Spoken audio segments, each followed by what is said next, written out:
Hey guys, welcome back to Made by Nale. Today I'll be showing you how to make this Thames inspired cap, or what do we call it, like a headpiece. So I was using wires and some pliers because you know your girl is an artsy babe, and yeah, lots and lots of feathers, guys. This DIY takes so much time, so I definitely recommend that you put on something that you love to watch, a nice show that you can binge watch, and take your time because you will need some patience. So I basically started off with some wire.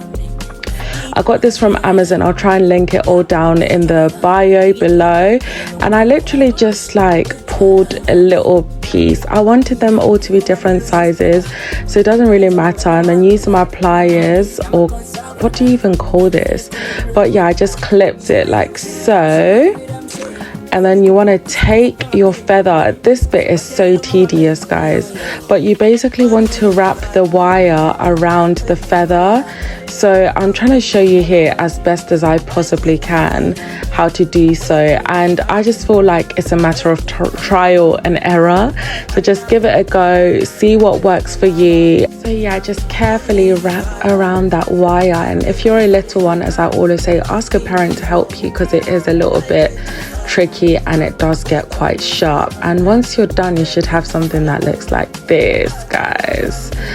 Yay, ta-da, very nice. So now you've got like a feather piece, and you want to do that about 50 times. In order to attach the wire to the headband, you just basically want to wrap it around. It's so easy, and this is why it's so important to do loads of these feathers, because it's just going to look exposed.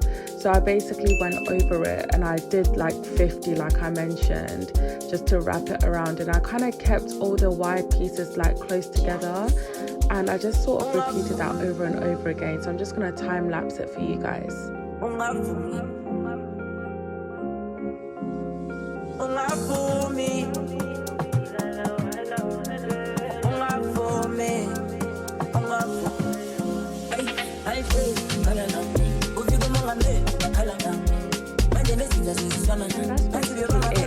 This is how it looked. I also added this like messaging, and honestly it was giving everything and more. And I'll see you guys in next week's video, and I hope you enjoyed this quick fire video. Mwah.